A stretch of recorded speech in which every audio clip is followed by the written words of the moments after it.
E aí, qual é a boa da sexta-feira à noite? O que você vai fazer hoje, Basejo? Hoje eu vou chegar em casa, tomar um banho, comer e dormir. Boa. E você, Alex? Acho que é a mesma coisa, né? Nossa, eu também. Com a dor nas costas hoje. Essa festa foi boa. Ó, pessoal, a gente começa com a enquete do dia, que está em cima de um tema que nós debatemos ontem. Bora lá. Pogba seria um bom reforço para o Corinthians? Sim ou não? Na mão, hein? Para participar da enquete, entre no site gazetesportiva.com e deixe a sua opinião. O que você acha, Alex? Seria, né? É o típico jogador que, numa realidade de Brasil, é diferente, tem muita qualidade. Apesar desse tempo todo parado por causa da punição, né? Um ano parado, só vai poder jogar em março. A gente está falando de uma possível contratação para entrar em ação a partir de março do ano que vem. Mas, de repente, cai do céu um jogador desse nível a partir de março, poxa, pode ajudar bastante, né? Então, mas será que ele ainda vai estar jogando bem? Não vai estar, 10 quilos acima do peso? Não sei, pode ser, mas aí o Corinthians que trate disso, de avaliar se vale a pena. Começou numa brincadeira isso daí, né? E de repente pode ser que o Corinthians se aproveite. Como o Corinthians pode ter 1 milhão de defeitos na sua gestão, na sua administração, coisas que estão sendo investigadas. Mas uma coisa que a gente tem que falar é que o Corinthians tem de bom é a ousadia na tentativa de reforçar o time. Sempre. Eu acho isso aí muito legal. Claro que também você pode correr o risco de deixar o time no buraco financeiramente mais para frente. A conta pode chegar. Então, esses são métodos de administrar o clube, né? E aí, Basejo? Pensando pelo lado esportivo, a chegada do Pogba seria super bombástica, né? Porque a gente tá falando de um jogador que atuou por Juventus, Manchester United, campeão do mundo. Ele era o cara da seleção francesa até surgiu o Mbappé. Então, sem dúvida nenhuma, seria, ao meu ver, uma contratação ainda mais bombástica do que a do Memphis Depay. Porque o Pogba, hierarquicamente falando, ele, até o momento do doping, ele estava acima do Depay. E é um jogador que, sem dúvida, agregaria muito tecnicamente. É claro, como o Alex falou, mais de um ano parado. Como que ele voltaria? O risco de lesão é muito alto, sobretudo lesões musculares, porque quando um jogador que está acostumado a atuar em alto nível, desempenho lá em cima, fica tanto tempo parado, na hora de voltar e retomar esse nível de performance profissional, sem dúvida nenhuma, desgasta bastante o corpo, que deixa de ficar acostumado com aquele nível de intensidade. Mas, tirando essa parte física, que de fato seria uma preocupação, sem falar na parte financeira também, porque, poxa, é um jogador que não viria para ganhar qualquer coisa aqui no Corinthians. É um jogador bom, mas eu não sei se o Corinthians está disposto a fazer mais uma loucura. O Depay já é uma grande loucura, né?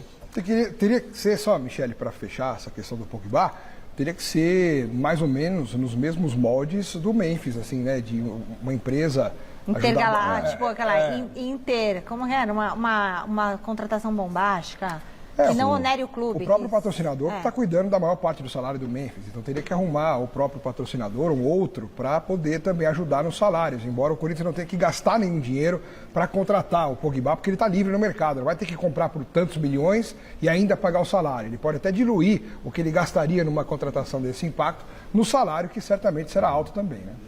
Bom, a gente está acostumado a ver pilotos dirigindo máquinas nas pistas. Mas a Marina acompanhou uma partida de futebol solidária com nomes como Felipe Massa, com a finalidade de dar um pouquinho de alegria e presentes para crianças de 2 instituições. Vamos ver como foi.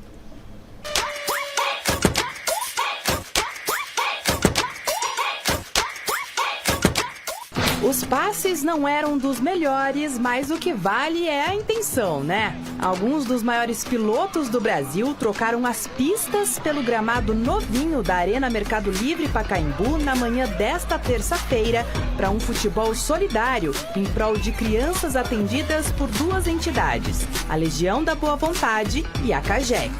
Começou com uma brincadeira com os pilotos, né? Eles não sabem jogar, mas a ideia sempre foi estar num lugar importante de São Paulo, um lugar diferente para eles. Então a gente está aqui Pacaembu, que é um lugar icônico de São Paulo. Então, trazer eles para um dia diferente já é uma coisa muito legal. E a gente juntar isso ainda e trazer gente também especial, que nunca pôde estar dentro do estádio também, ter essa experiência, e a experiência com eles é muito bacana. Poder dar presente para essas crianças também, fazer um dia legal, um dia de criança, que eles possam brincar. Essa é a 25ª edição do evento, que trouxe nomes que estão com tudo no automobilismo. Caso do Lucas Moraes, que deu uma pausa na sua preparação para poder participar. Muito legal, é a minha primeira vez aqui, então eu agradeço demais o convite, poder participar e poder ajudar, enfim, o Natal dessas crianças serem um pouco mais alegre, mais feliz, entregar os presentes, foi muito bacana. E agora é realmente foco total, como eu falei, 25 dias para o Dakar. Daqui a pouco já embarcar para a Arábia Saudita, passar o ano novo por lá e dia 3 a gente começa a acelerar e, se Deus quiser, lutar pelo título do Dakar para o Brasil também. Mais um piloto bem conhecido dos amantes das pistas também marcou presença. E ele é conhecido por mandar bem dentro das 4 linhas também. Eu acho que é importante a gente entregar acho que uma alegria para eles e também fazer eles darem muita risada com os pilotos jogando futebol junto, que acontece de tudo aqui. Mas eu acho que mais que isso é você reunir os pilotos, reunir todas as pessoas ligadas ao automobilismo também, para se divertir, para jogar futebol e também para fazer uma ação importante para todos nós também. E às vezes a gente consegue fazer um gol, consegue fazer uma boa jogada, às vezes não, Então vamos ver o que vai acontecer hoje aqui.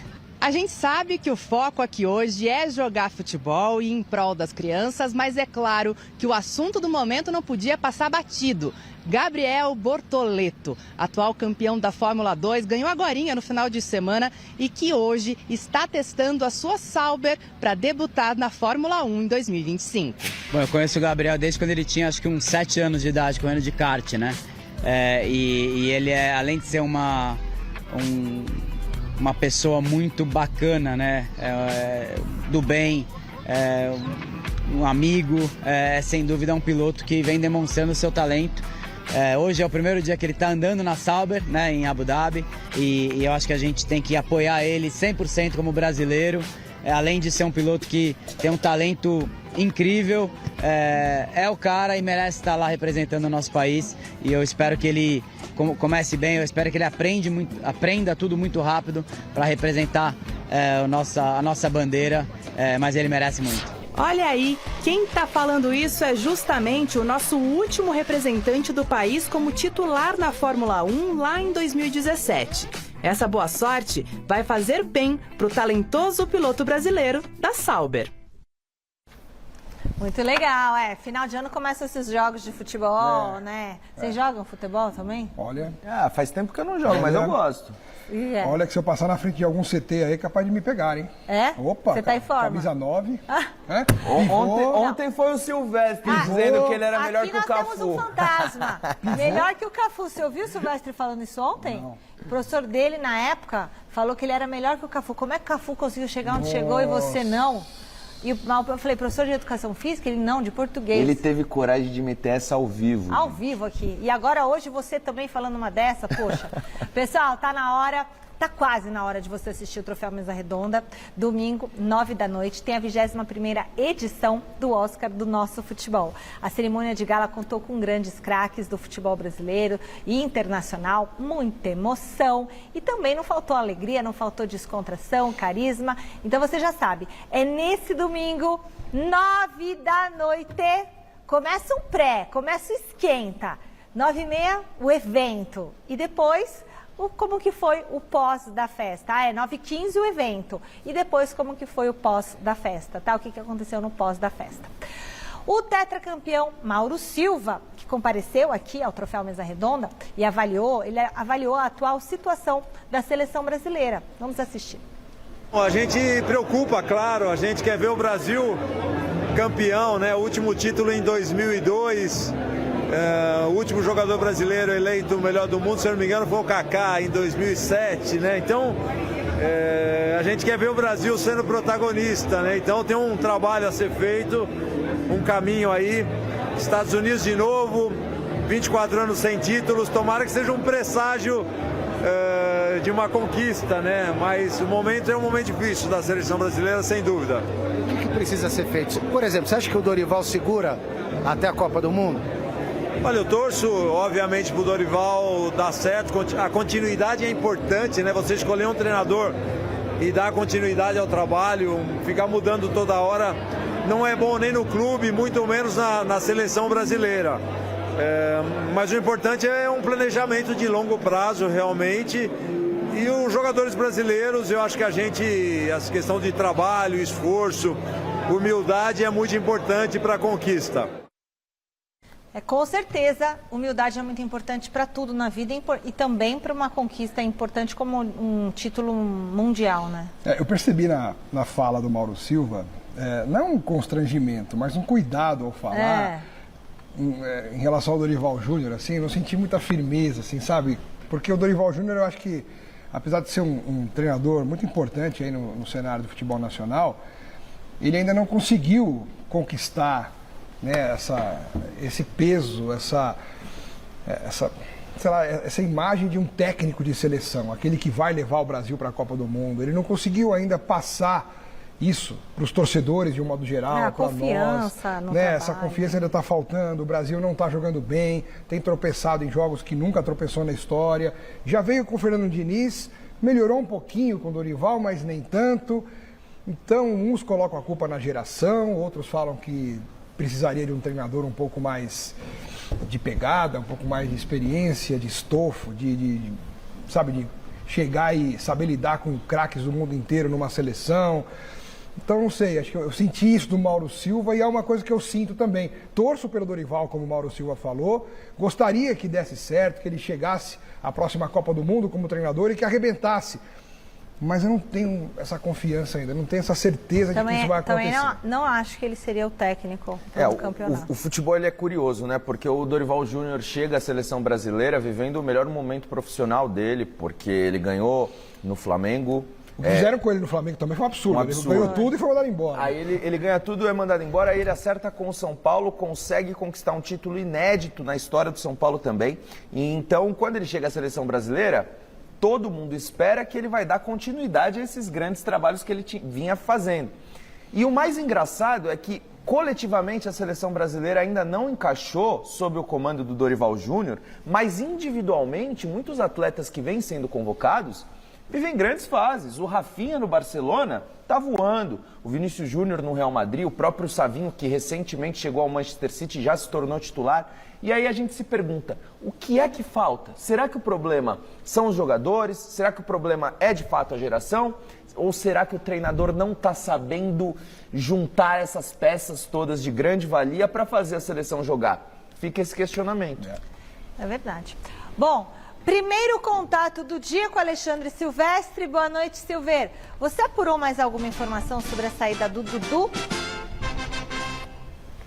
Tudo bem, Michele? Beijo pra você, amigos, amigas, inimigos e simpatizantes. Antes de mais nada, eu estou falando ao vivo e direto aqui da Praça Charles Miller, o homem que trouxe as regras e a bola de futebol lá da Inglaterra debaixo do braço e ajudou a disseminar esse esporte incrível que a gente tanto ama, o esporte mais amado do planeta Terra. Então aqui a Praça Charles Miller, em frente ao estádio Paulo Machado de Carvalho, municipal Paulo Machado de Carvalho, o que um dia foi meu, foi seu, foi nosso, mas agora é da iniciativa privada. Teremos no sábado à noite, ou seja, amanhã, um jogo aqui de final de ano para arrecadar alimentos. Os amigos do Ronaldinho Gaúcho versus os amigos do Cafu. Eu estarei nessa empreitada junto com a minha equipe para mostrar tudo para vocês ao longo da próxima semana desse jogo. E eu vou pedir para o Homem de Pedra, Osmar Menezes, com a ajuda também do Urandi Campos, que está aqui na luz e no áudio, dá uma giradinha de câmera, por favor, porque temos já uma estrutura montada, mas não é para o jogo de amanhã, não. Teremos uma corrida de rua aqui no domingo, bem cedinho, e os participantes irão circular pela Praça Charles Miller, e já temos todas essas estruturas aí montadas para os atletas de final de semana ou não poderem também receber todo o apoio nessa corrida de rua, no encerramento da temporada de 2024, mas a corrida de rua que a gente está esperando de verdade é a São Silvestre, né, Michele? Edição de número 99 na virada do ano, com total cobertura da TV Gazeta, apoio da Fundação Casper Libero, aliás, a Casper Libero, o Casper Libero, nosso patrono que trouxe lá de Paris essa ideia que perdura por um século, coisa incrível, e a gente vai transmitir para vocês. Mas voltando ao assunto da minha entrada, Dudu, só para reforçar, o Dudu ontem oficialmente se desligou do Palmeiras, né, um acordo de cavalheiros, digamos assim, ninguém deve mais nada para ninguém, o Dudu teria ainda mais um ano de contrato, então o desligamento do Dudu, ok, o Cruzeiro de olho para ficar com o Dudu, é a grande chance do Cruzeiro, que não deu certo no meio do ano, mas o Cruzeiro é o que está mais próximo desse acerto, mas o fato é, Dudu não é mais o Palmeiras desde ontem, ninguém deve nada para ninguém, ok, e aí muita gente, ao meu ver, se precipita ao criticar a gestão do Palmeiras. O Dudu não pode sair pela porta dos fundos, baita ídolo, o ídolo do século XXI, o símbolo da reconstrução do Palmeiras. Mas quem disse que ele não vai ter uma homenagem, uma festinha, pelo menos, de despedida? O que eu apurei, junto às minhas fontes, bases lá dentro do Palmeiras, é que o Dudu terá sim uma despedida. Não sei dizer se será um jogo de despedida ou uma cerimônia mais discreta, mas assim que ele voltar das férias, depois do Natal, em algum dia, antes dele vestir a camisa do próximo clube, alguma coisa o Palmeiras vai fazer pro Dudu. É isso. Volto já já para falar de reforços. Tem um que tá na bica de chegar, mas um time mexicano deu uma atravessada e pode melar. Aguardemos já já mais informações. Peraí, ô Silver, é depois do Natal ou é antes? Peraí, você falou é depois do Natal, né?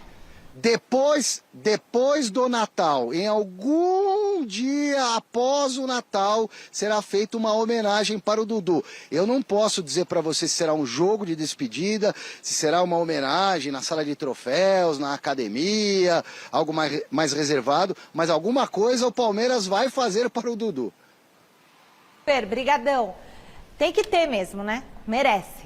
Agora, olho no olho, que eu vou dar um recado para você que está em casa e depois Alex Miller e Basejo comentam a questão do Dudu. Queridos, e o Dudu? Merece, não merece? Uma merece. Super despedida? Merece, Michele, merece. E até complementando a frase que o Silvestre falou na entrada dele lá do Pacaembu, alguma coisa será feita, só não sei o quê. Sabe por que ele não sabe? Porque ninguém sabe ainda. Sabe por quê? Né?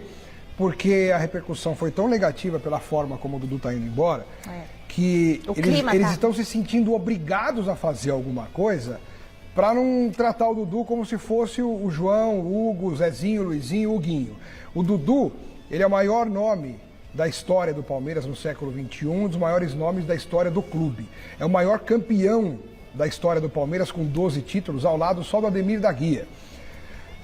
E ele está sendo tratado como se fosse o Zezinho que jogou 6 meses e o Palmeiras até agora fez o quê? Uma postagem de 3 parágrafos curtinhos dizendo muito obrigado, você é glorioso, não sei o quê, obrigado por tudo. Rede social, para variar, exato, né? Instagram, Twitter, e aí que você seja feliz na sequência da sua carreira, aquelas coisas protocolares e que não combinam com a história. Você pode gostar ou não gostar do Dudu, você pode achar que o Dudu não ia mais dar nada pelo Palmeiras, você pode achar que ele foi ingrato quando no meio do ano tentou ir pro Cruzeiro. O Cássio não saiu e não deu uma entrevista então, lá, assim, não falou?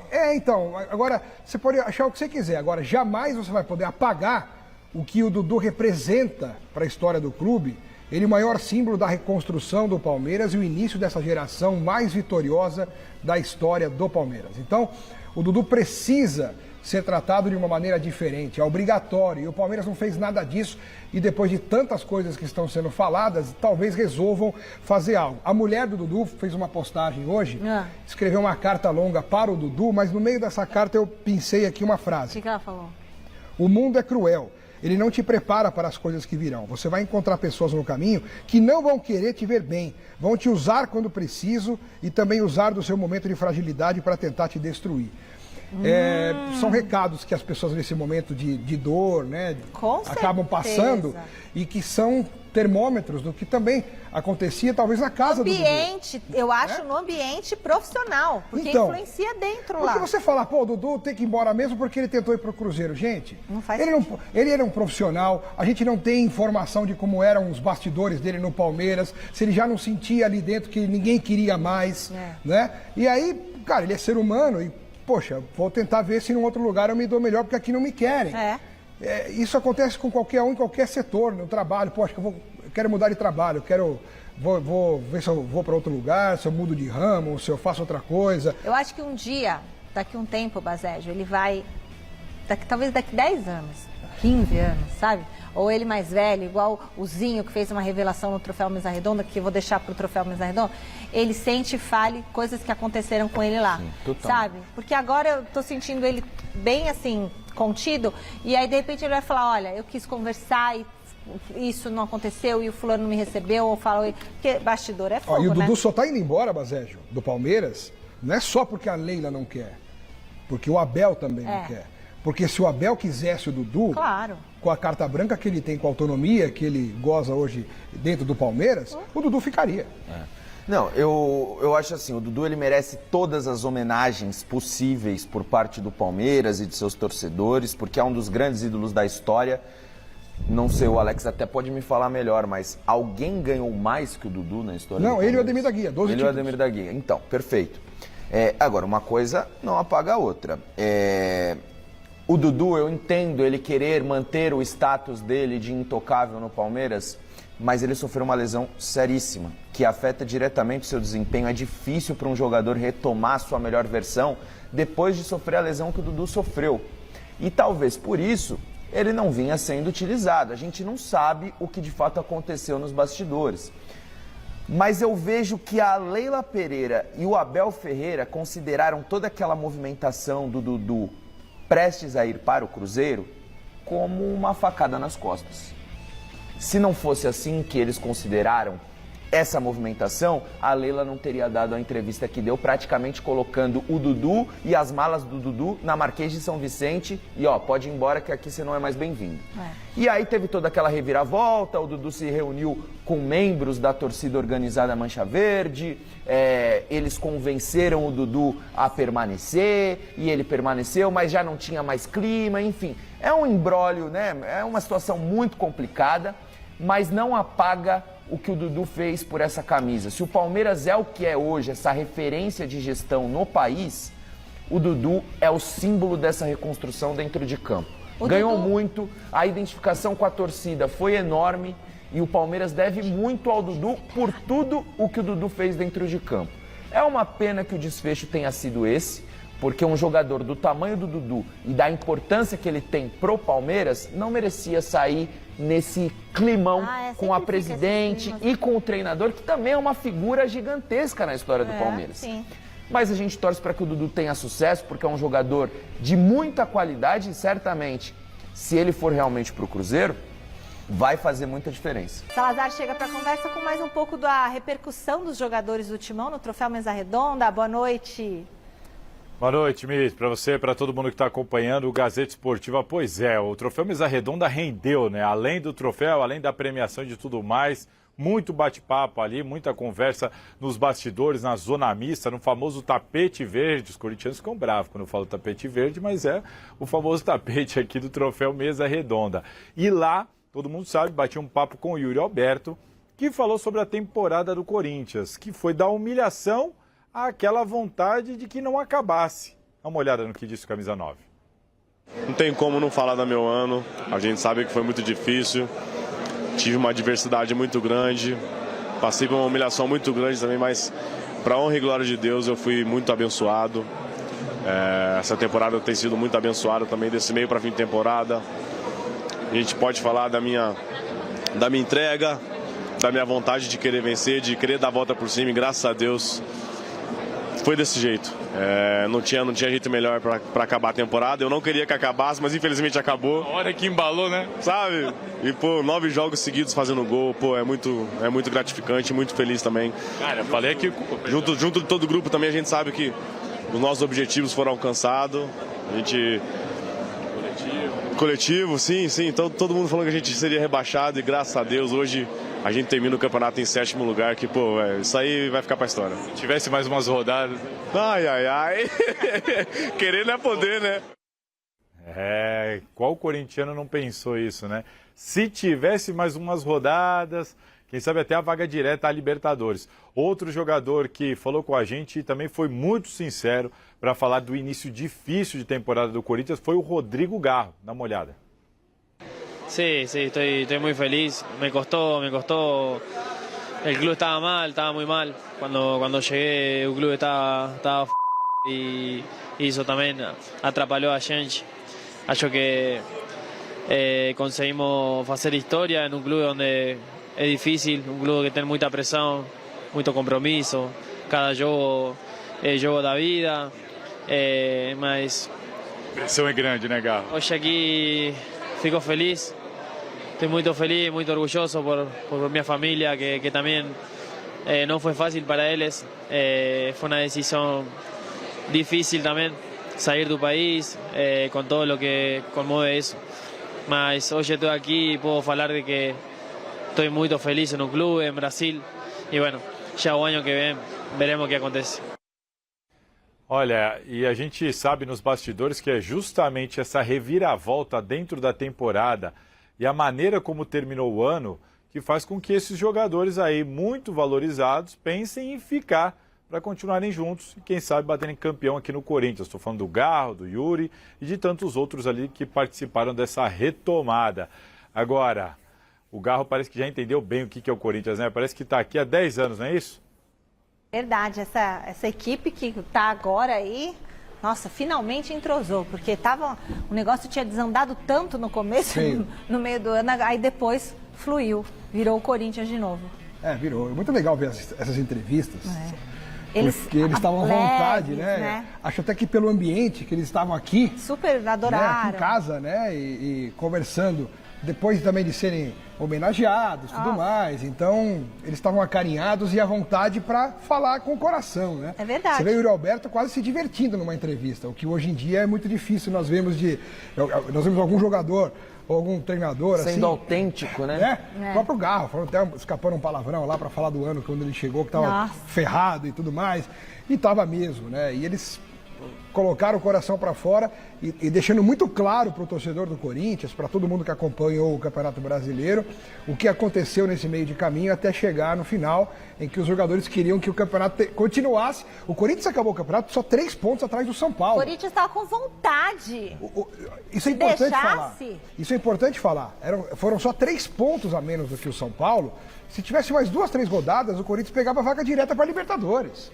E sabe o que é mais bacana? Diferentemente do São Paulo, quando o Corinthians atingiu esse objetivo da vaga para a Libertadores, o Corinthians não botou o pé no freio, continuou jogando do mesmo jeito. Isso aí. Bom, o que foi? O diretor tá falando? Não. Vocês pararam de falar de repente? Não, eu tava só tava fazendo um adendo ao comentário do Alex. Isso, foi um adendo, entendeu? É que vocês pararam tão repentinamente. É tão bonito falar do Corinthians, né, Tim? É sempre tão bonito falar do Corinthians. O Tim tá feliz da vida. Olha, o Santos ainda não definiu o novo treinador, hein? Mas tá no mercado, tá buscando aí também reforços. É complicado, sabe o que eu acho? Complicado buscar reforços sem ter um treinador. O Peixe está de olho na contratação do meio-campista Danilo Barbosa do Botafogo. O jogador também passou pelo Palmeiras, tem contrato até o final de 2026 com o Fogão. Mas assim, como que você vai montar essa equipe sem você ter o capitão, né? O comandante disso tudo? Porque é de acordo com o estilo de jogo que você precisa contratar as peças. Se eu gosto mais da retranca, ele vai querer aquelas peças. Senão, eu não sei. A primeira coisa para mim seria definir o treinador. Eu acho um absurdo a gente ouvir essas informações de que o Santos está contratando A, B ou C, está mandando embora D, E, F. Nada deveria acontecer sem que um treinador já estivesse lá. Pois é. O presidente Marcelo Teixeira deu algumas entrevistas recentemente lá na Baixada, dizendo que o Santos já tem um treinador. Ora, então anuncia. Se anuncia, Se não anuncia, a gente vai ficar nessa. Será que ele está trabalhando em algum time do Brasil? Então, a gente não sabe, porque se o presidente fala que já tem um treinador, mas não está anunciando, é porque alguma coisa deve estar impedindo esse anúncio. Então nós também não temos essa certeza absoluta para falar que o presidente está dizendo a verdade ou não. A gente não pode, né, entrar no meio do que disse o presidente. A gente tem que ouvir e esperar para ver os acontecimentos.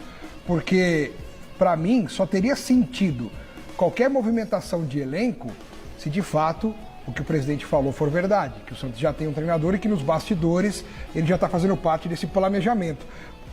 Caso contrário, não tem sentido nenhum o Santos contratar ou mandar embora qualquer jogador sem que tenha um técnico lá, né? O Santos tem todo o direito de optar por interromper um trabalho, mesmo com o sucesso do retorno para a Série A, interromper esse trabalho do Carille e se achar que realmente esse trabalho não atinge o nível de satisfação da presidência. Mas, a partir do momento que o Santos decide romper com o então treinador, o Santos precisa entender que essa decisão compromete diretamente o planejamento de 2025. E para não comprometer o planejamento de 2025, é preciso ter um substituto rápido na manga, uma cartada na manga.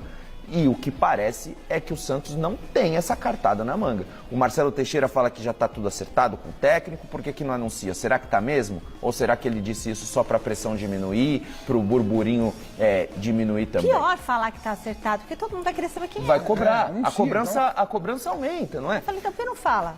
E aí você não consegue contratar baseado no estilo de jogo do treinador que vai vir, as características, quais são as características de jogador que esse treinador gosta. Aí vai contratar o Danilo Barcelos, mas aí ele não atende às expectativas do treinador que chegar ou não faz o perfil do treinador que chegar. Só que aí o Santos já gastou dinheiro, já investiu. Enfim, o processo não está na ordem correta. E isso pode afetar diretamente um ano tão importante para o torcedor santista, que é o retorno à Série A.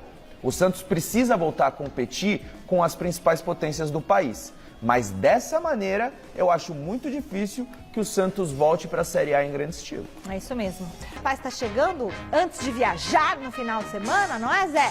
E ele chega com tudo que você precisa saber do tricolor. Tá na tela.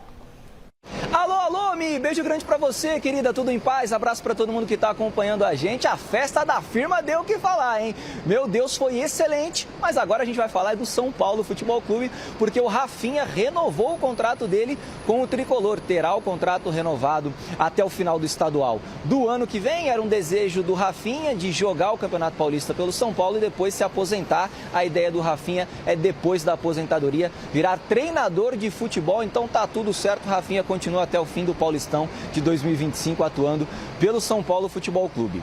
Ontem o que deu o que falar na internet, nas mídias digitais, foi um suposto desentendimento entre o presidente Júlio Casares e o departamento de futebol do São Paulo. O nosso glorioso amigo PVC, o Paulo Vinícius Coelho, disse em uma live que o Júlio Casares pretende, segundo ele, PVC, desidratar o futebol em 2025 por causa das dívidas do São Paulo, para o São Paulo se tornar uma SAF e ele, Júlio Casares, se tornar o CEO, o cara que dá as cartas nessa SAF aí do São Paulo. O São Paulo divulgou uma nota nas redes sociais negando esse desentendimento entre o presidente Casares e o departamento de futebol, e essa nota foi assinada justamente pelos caras que compõem ali, os responsáveis pelo setor, pelo departamento de futebol do São Paulo. Então a notícia foi essa, um bafafá danado, mas segundo o tricolor não tem nada disso. Muita gente dizendo aí, muitas informações pipocando também em relação a Dudu no São Paulo, fui atrás, não tem nada disso, só passa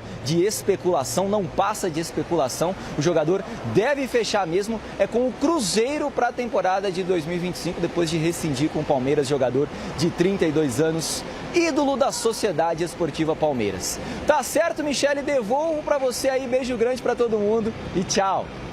Tchau, valeu, Zé. Pois é, o que você acha disso tudo? O Basílio estava me explicando aqui nos bastidores como é que vai funcionar essa... Olha, é muito preocupante. O São Paulo começa 2025 sem qualquer motivo para a torcida ficar animada, sonhar com títulos, porque o São Paulo, a partir do ano que vem, vai ter que seguir uma série de imposições relacionadas à política de governança, vai precisar adotar uma política de austeridade financeira por conta do fundo de investimento que o Conselho aprovou. O São Paulo vai receber cerca de 240 milhões para pagar dívidas, para equilibrar ali o fluxo de caixa e, em troca, vai precisar obedecer teto orçamentário, não vai poder gastar mais do que recebe, do que arrecada, não vai poder fazer contratações para reforçar o elenco porque não tem capacidade financeira para isso, só teria caso o clube se endividasse ainda mais. Então, assim, a situação do São Paulo vai ser complicada e o torcedor não pode se iludir, precisa saber disso. Torcedor que está esperando contratações de estrelas, reforços bombásticos, um time forte, o São Paulo bem financeiramente, esquece. Vão ser anos aí para o São Paulo botar a casa em ordem, se recuperar financeiramente para lá na frente, quem sabe, poder competir com o Palmeiras, com o Flamengo, com o Atlético Mineiro, porque atualmente a situação não é nada boa. E aí tem essa rixa, esse desentendimento entre presidência e diretoria. O presidente vai fechar a torneira, mas o diretor de futebol se queima se não conseguir montar um elenco competitivo, que está sob responsabilidade dele. E aí fica nessa queda de braço. Quem tem razão? Quem não tem? E o São Paulo, nesse processo, vai ficando numa situação cada vez mais complicada. O São Paulo precisa prestar atenção para não cair em armadilhas que podem arrebentar com o ano que vem e se dar mal e deixar refletir isso dentro de campo, inclusive. Porque se começar a ter um monte de transtorno ali nos bastidores, conflitos, confusões, e aí não vão saber mais para que lado correr, acaba virando uma grande bagunça, vira uma baderna, vira um clube completamente desorganizado na sua estrutura profissional, e tudo aquilo que o torcedor espera de ver um planejamento, uma organização, uma coisa séria, não vai ter nada fora de campo e vai dificultar para ter alguma coisa boa dentro de campo também, coisa que a gente não tem garantia nenhuma de que vai ter. Bom, a gente volta para o Pacaembu para falar com o Silvestre. Parece que a contratação do Facundo Torres vai virar uma novela, Silver, é isso?